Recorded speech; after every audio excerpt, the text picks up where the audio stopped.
네, 국제부 서영수 기자 나와 있습니다. 어서 오세요. 예, 가자지구 상황부터 한번 보겠습니다. 사실 100만 명 이상 되는 주민이 피난 가기에는 촉박한 시간이었어요. 지금 상황 어떻습니까?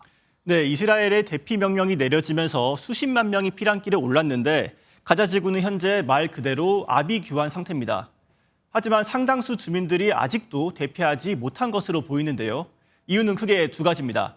먼저 이스라엘이 제시한 시간 안에 수십만 명이 대피하는 건 현실적으로 불가능했습니다. 게다가 주민들을 인간 방패로 삼으려는 하마스가 이동을 막고 있는 것도 원인으로 작용했습니다. 지금 상태에서 지상군이 투입되면 대규모 민간인 피해는 불가피해 보입니다. 예, 성 기자가 이제 지도를 보여드릴 텐데 지금 주민들이 남쪽으로 이동을 하고 있다는 거잖아요. 그런데 가더라도 안심할 수 없다면서요? 네, 현재 주민들이 모여들고 있는 지역은 이집트와 국경을 맞대고 있는 가자지구 남쪽 라파 지역입니다. 현재 이곳이 가자지구를 빠져나갈 수 있는 유일한 통로인데요. 문제는 이 지역을 통제하고 있는 이집트가 국경을 개방하지 않고 있다는 겁니다. 이스라엘의 봉쇄로 가자지구 내에 식량과 전기가 매우 부족한 상황인데 좁은 지역에 피난민이 계속 몰리면서 심각한 인도주의적 위기가 우려되고 있습니다. 피난민들의 목소리 직접 들어보시겠습니다. ما فيش عنا امل ثاني الا انه احنا نطلع لاي مكان امن لانه هان انك انت توجد مكان امن في غزه صعب جدا جدا للاسف الشديد. 그런데 과거 역사를 보면 이슬람을 대표하는 국가가 이집트였거든요. 왜 난민을 거부하는 겁니까? 네, 한마디로 말씀드리면 이집트도 여유가 없다 이런 이유에서입니다. 예.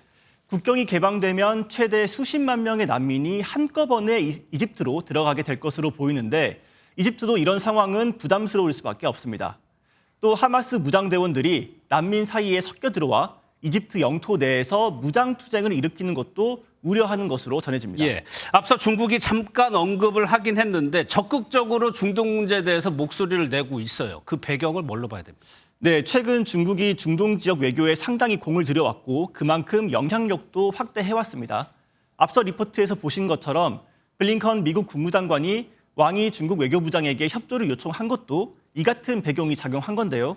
그런데 왕이 외교부장이 어제 사우디아라비아 외교부장과 통화한 내용이 공개됐습니다. 왕 부장은 통화에서 이스라엘의 행위는 자위권의 범위를 이미 넘어섰다 이렇게 비판했는데요. 이와 함께 양측이 즉시 평화협상 테이블에 복귀해야 한다고 촉구했습니다. 예, 그러면 중국도 확전은 원치 않는 것 같은데 이런 움직임을 어떻게 해석해야 됩니까? 네, 그동안 중국은 이번 사태에서 비교적 중립에 가까운 입장을 유지해왔습니다. 그런데 중국 입장에서도 중동 전체로 확전되는 상황은 피하고 싶은 만큼 지상군 투입이 임박한 이스라엘을 압박하기 위해 발언 수위를 높인 것으로 풀이됩니다. 이번 주에는 자위진 중국 중동 특사를 현지에 파견해 평화협정을 추진할 예정입니다. 중국 정부의 외교력도 시험대에 오르게 됐는데 평화협정을 성사시킬 수 있을지 미국보다 더 큰 역할을 할 수 있을지 주목됩니다. 예. 그리고요, 어젯밤 우리 국민들이 이제 수송기를 타고 들어왔는데 여기에 일본 국민들 같이 왔어요. 일본 정부가 감사하다고 얘기를 했네요. 네. 앞서 리포트에서 보신 것처럼 어젯밤 귀국한 우리 군 수송기에는 일본인도 51명 포함돼 있었습니다. 우리 교민에게 우선적으로 좌석을 배정했는데 남는 자리가 있어서 우리 정부가 일본 측에 탑승을 제안했습니다. 이에 대해 가미카와 요코 일본 외무상이 오늘 박진 외교부 장관과 통화해서 감사하다는 뜻을 전해왔고요. 앞으로도 유사한 상황이 생길 경우 양국이 긴밀히 협력하자는 뜻도 확인했습니다. 예. 그런데 일본 국민이 우리 군수송기 지원받은 게 이번이 처음은 아니죠?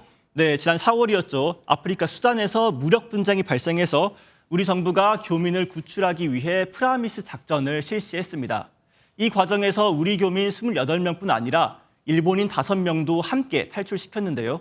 해외 위급 상황에서 일본이 2번 연속으로 우리나라 도움을 받은 셈입니다.